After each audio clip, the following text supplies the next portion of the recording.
اسلام نے عورت کو بڑی عزت، بڑا مرتبہ اور بڑا مقام عطا فرمایا ہے۔ جتنی عزت عورت کو اسلام نے دی ہے، نہ اس سے پہلے کبھی عورت نے سنی تھی اور نہ قیامت تک دوبارہ سنے گی۔ میرے نبی کریم صلی اللہ علیہ وسلم کی تشریف آوری سے پہلے بیٹی کا باپ ہونا لوگ عار کا باعث سمجھتے تھے، گناہ اور جرم سمجھتے تھے۔ میرے محبوب کریم علیہ السلام نے ارشاد فرمایا، جس کی 4 بیٹیاں ہوں یا 4 بہنیں اس کے ذمے لگ جائیں، والد بوڑھا بیمار ہو جائے یا انتقال کر جائے، 4 بیٹیاں یا 4 بہنیں اس کے ذمہ داری میں آ جائیں، وہ انہیں پڑھائے، اچھا ادب سکھائے، عزت کے ساتھ رخصت کر دے۔ محبوب نے فرمایا، جس طرح میری یہ 2 انگلیاں جڑی ہوئی ہیں، اس طرح میرے ساتھ جڑ کے جنت میں داخل ہو جائے گا۔ صحابی نے عرض کی، حضور اگر بیٹیاں 4 نہ ہوں، 3 ہوں؟ فرمایا اللہ پھر بھی یہی درجہ عطا کرے گا۔ ایک صحابی نے کہا، حضور اگر 2 ہوں؟ تو میرے قریب نے فرمایا، بھائی اگر 1 بھی ہو تو اللہ پھر بھی یہی شان عطا فرمائے۔ بیٹی کو میرے محبوب نے فرمایا، میں حکم دیتا ہوں باپ کو کہ جب گھر میں تحفہ لے کے آئے، بیٹا بھی بیٹھا ہو بیٹی بھی بیٹھی ہو، تو پہلے بیٹی کو دے۔ میرا حکم ہے باپ کے لیے، بیٹا بھی ہو بیٹی بھی ہو، جب دینے لگے تو پہلے بیٹی کو پہلے دے، اس کو پہلے عطا کرے، اس کے ساتھ پیار زیادہ کرے، بیٹی کو عزت دی۔ میرے حبیب کریم علیہ السلام نے ارشاد فرمایا، جب کسی کے گھر بیٹی پیدا ہوتی ہے تو باپ کے ذہن میں تھوڑا خیال آتا ہے کہ اللہ جانے کیا بنے گا۔ میرے کریم رسول نے فرمایا، رب کریم حضرت جبریل کو بھیجتا ہے، بیٹی کے سرانے کھڑے ہو کے کہتے ہیں، بیٹی کے باپ فکر نہ کرنا، اس کے معاملے میں اللہ تیری مدد فرمائے گا، رب تیری مدد کرے گا اس کے معاملے میں جب بیٹی آتی ہے۔ میرے بھائی، یہ اعزاز میرے رسول نے عطا فرمایا، بہن کو، بیٹی کو، اور بات بیوی کی آئی تو میرے نبی کریم علیہ السلام کی بارگاہ میں صحابی نے عرض کی، یا رسول اللہ، یا رسول اللہ صلی اللہ علیہ وسلم، میں غریب ہوں، صدقے نہیں کر سکتا، سخاوت نہیں کر سکتا۔ جب سخاوت کی فضیلتیں سنتا ہوں دل میرا بڑا چٹکیاں لیتا ہے کہ میرے پاس بھی پیسے ہوتے تو میں اللہ کے راستے میں دیتا۔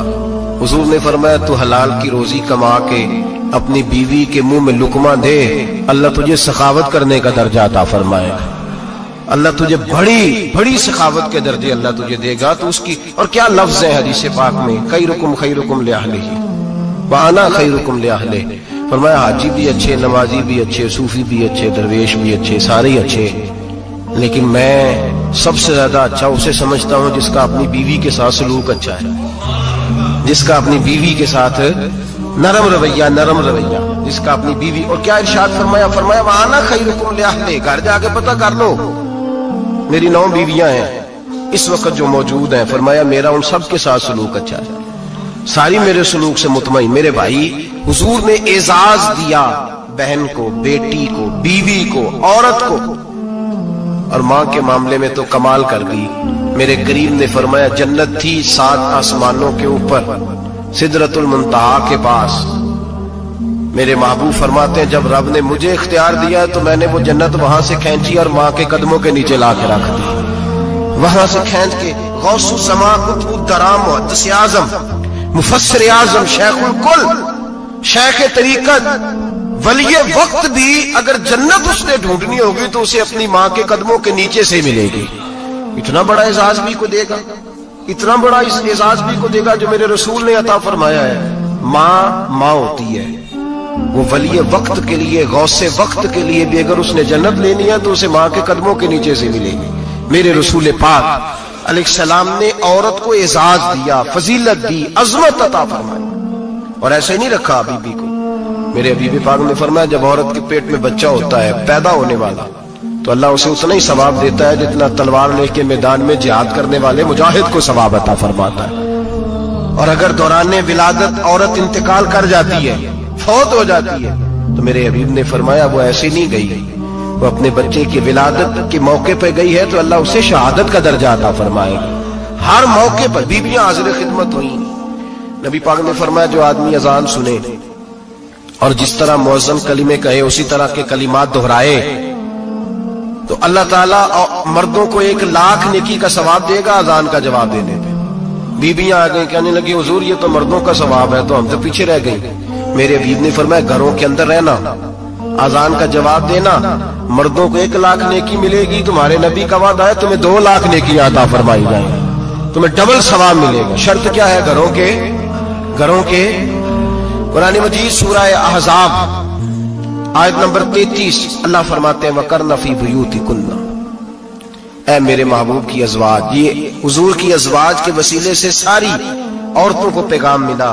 कहा ऐ बीबियों अपने घरों के अंदर ठहरी रहो। कहां रहो? घरों के। बीबियों को धोखा दिया जाता है। मेरी माएं बहनें बेटियां बच्चियां समझती नहीं बात को, धोखा दिया जाता है।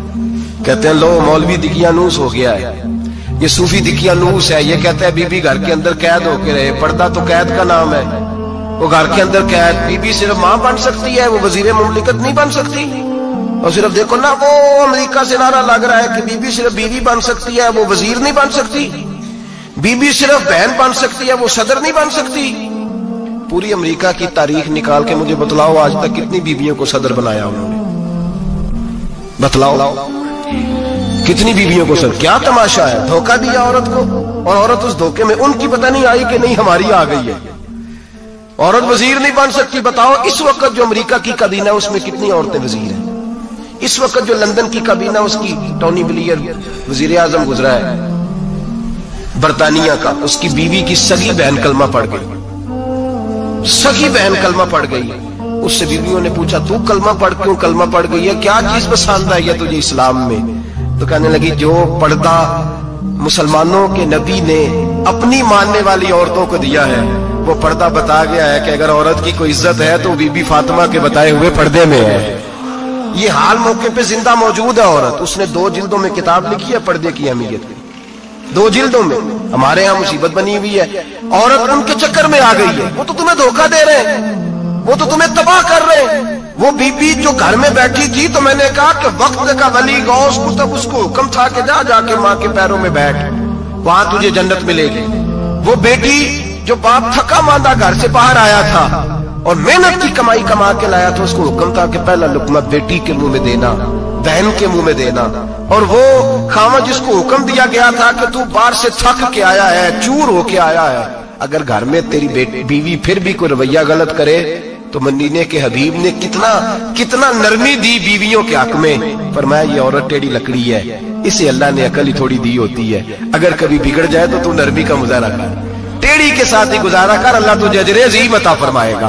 मेरे हबीब ने किस कदर औरतों को अहमियत दी, कितनी फजीलत दी, कितने उनके बारे में नरमी रखी। और औरत को कहा जाता है तू बाहर निकल, बाहर आ, देख तेरे लिए क्या। कॉलेज में पढ़ता था, इम्तिहानात के दिन थे, तो बस में स्टूडेंट घुस जाते हैं। हम 8-10 लड़के बस के अंदर घुस गए, तो लड़कियां कहने लगी हमें भी बिठाओ। वो जो कंडक्टर था बस का, उसने कहा कि बेटी बहन लड़के आ गए हैं तो तुम इस तरह करो, तुम ना जाओ, तुम पिछली बस में आ जाना। लड़कियां जोर जोर से बोलने लगी, कहने लगी हमारे बराबर के हकूक हैं, लड़के बिठाए हैं तो हमें भी बिठाओ, हकूक जो बराबर के, हमें भी बिठाओ। अब वो मजबूर हो गया, पीछे हट गया। वो 8-10 लड़कियां भी चढ़ आई, लड़के सीटों में बैठे हुए तो कहने लगे उठो, शर्म नहीं आती, लेडीज को इज्जत दो, जगह दो। तो एक नौजवान बीच में से बोला, कहने लगा तुम्हारे बराबर के हकूक है, हम खड़े होकर जा सकती हैं, तुम नहीं जा सकती। बराबर के हकूक है तो जबर भी बराबर का बर्दाश्त करो। चुप कर गई। कहने लगे आज के बाद ये ना कहना बराबर के हकूक है, आज के बाद ये कहना कि औरतों की इज्जत के हकूक है। बराबर के हकूक मांगने में इसकी कमजोरी है। इज्जत के हकूक, बैंक में बीबियां बिल जमा कराने आती हैं तो उन्हें इज्जत का हक मिलता है, इज्जत का। वो क्लर्क साहब जो पता नहीं किस तरह किसी से बोलते हैं, वो भी बीबियों का बिल पहले जमा करते हैं। बस के अंदर भी बीबी को इज्जत मिलती है। एक समझदार आदमी, बुजुर्ग आदमी, पढ़ा लिखा आदमी बैठा है बस पे, तो बीबी चढ़ी है तो इज्जत का हक है। उठ गया, कहने लगा अपा जी बहन जी आप यहाँ आ जाए। बीबी इज्जत का हक मांगेगी तो बचेगी, बराबर का हक मांगेगी तो ठीक है, लाइन में लग जाए, जहां सारे खड़े हैं वो भी खड़ी रहे। अगर बस में मर्द खड़ा है तो औरत भी खड़ी रहे। बराबर के हुकूक मांगने में औरत को नुकसान है, बराबर के हुकूक मांगने में औरत के लिए तकलीफ है, औरत के लिए नुकसान है। हाँ, अगर इज्जत का हक मांगेगी तो फिर इसको अल्लाह वकार अता फरमाएगा, फिर अल्लाह इसको बुलंदी अता फरमाएगा। मेरे हबीब करीम सैयद आलम सल्लल्लाहु ताला अलैहि वसल्लम ने औरत को जो हक दिया वो इज्जत वाला हक दिया है। औरत को जो हुजूर ने हुकूक दिए वो वकार वाले। एक बात मुझे बतलाइए, एक बीबी MSc उसने पास कर लिया, MCom कर लिया, MA के बाद MBA कर लिया, बड़ी तालीम हासिल की, वो एयर होस्ट बन गई। यूं समझ लें 1 लाख रुपया महीना उसकी तनख्वाह है। वो घर से निकलती है, वो कहती है मैं जहाज के अंदर एयर होस्ट हूं। वो कहती है मैं तो इतने पैसे कमाती हूं, मुझे खामन की क्या आदत है। अब 2 औरतें हो गई, एक बीबी घर में रहती है, उसका खामन थका रहा है, उसका बेटा स्कूल से आया, खामन काम से आया, छोटा बेटा इंतजार कर रहा था कि सारे आएंगे तो खाना खाएंगे। अब वो खामन आया तो उसने आते का मुंह हाथ धोले में खाना चुनती हूँ, दस्तरखान बिछाया, उसने खाना रखा है, उसका बेटा भी खाना खा रहा है, उसका भाई भी खाना खा रहा है, उसका शौहर भी खाना खा रहा है, वो उनको खाना खिला रही है। अब किसी मौके पर उसका बेटा बोलता है, कहता अम्मा फलां चीज भी चाहिए, अम्मा डांट देती, कहती चुप कर मिल जाएगी। खामन कहता है फलां चीज क्यों नहीं पकी, तो कहती है जनाब क्या बताऊं आपको, गैस ही नहीं है सुबह की। कभी वो कहती है आप चले जाते, आपको ये तो फिक्र ही नहीं होती कि फलां मसाला कोई नहीं था। खामन उसकी बात सुन रहा है। उधर वो एयर होस्ट है, वो भी खाना बांट रही है, वो अपनी मर्जी का लिबास नहीं पहन सकती। उसको जब ट्रेनिंग दी जाती है तो उसको कहा जाता है कि तूने माज़अल्लाह चुस्त लिबास पहनना है, मेकअप तूने करके रखना है, और कोई बदतमीज तरीन लड़का तेरे साथ बदतमीजी भी करे तो तूने जवाब में बोलना नहीं, जी जी करना है, इसलिए कि हमारी एयरलाइन का नुकसान नहीं होना चाहिए। अब लड़के उसको बुला रहे हैं, फपतियां कस रहे हैं, वो कहती है मैं बड़ी सियानी हूं, लाख रुपया कमाती हूं, मुझे क्या जरूरत है। ईमानदारी से दिल पे हाथ रख के बताना, वो बीबी जो घर में खाना तकसीम करती है उसकी इज्जत ज्यादा है या जो जहाज के अंदर खाना तकसीम कर रही है उसकी इज्जत ज्यादा है। ये अपने दिल से बीबी कह रही है मैं लाख कमाती हूँ, ये तो खामद मुझे 10 रुपए देते हुए 100 दफा बातें करता है। तुझे पैसे तो तेरी जेब में उस तरह नहीं आ रहे, लेकिन जो इज्जत तुझे घर में नसीब हो रही है, जो इज्जत तुझे घर में नसीब हो रही है। किसी बुजुर्ग से किसी ने कहा था कि जनाब दुनिया में रोटी खाने का मजा कब आता है, तो उन्होंने कहा रोटी खाने का मजा तब ही आता है जब अम्मा तो दूर पे रोटियां लगा रही होती है। अम्मा तो दूर पे रोटियां लगा रही होती है और बड़े बड़े बादशाह भिखारी बन के खड़े होते हैं, अम्मा एक गरम गरम रोटी देना, वो लुत्फ है, वो जायका है। मेरे भाई औरत जब तक घर की 4 दीवारी के अंदर रहती है वो महफूज रहती है, वो बावकार रहती है, और जब वो कहती है नहीं नहीं मैं बराबर निकलूंगी, मैं कमाऊंगी, आप देख ले ट्रेनिंग दी जाती है औरतों को होटलों के अंदर। पाकिस्तान में, पंजाब में, हमारे देहाती माहौल में अब होटलों के ऊपर वेटर का काम औरतें करने लगी हैं। औरतें बैठती हैं, काम करती हैं, उनको हुक्म होता है, सुबह ट्रेनिंग होती है कि कोई आदमी जितनी भी बदतमीजी करे तुमने बोलना नहीं। ओ खुदा के बंदो, ओ मेरी माओ बहनों बेटियों, ये तुम्हारी इज्जत नहीं, ये तुम्हें रुसवा किया जा रहा है, ये तुम्हें जलील किया जा रहा है। साबन का इश्तिहार है और तस्वीर बीबी की, शैम्पू का इश्तिहार है, तस्वीर बीबी की, सीमेंट बेचा जा रहा है और तस्वीर बीबी की तौहीन होती है तुम्हारी सुबह शाम, और तुम इसे अपनी इज्जत समझती हो, तुम इसे अपना वकार समझती हो। इज्जत क्या है? आमिना के लाल, हजरत आयशा के सरदार, सैयदा फातिमा ज़हरा के बाबा, मेरे हबीबे करीम सैयद आलम सल्लल्लाहु अलैहि वसल्लम से हजरत फातिमा ने कहा या रसूल अल्लाह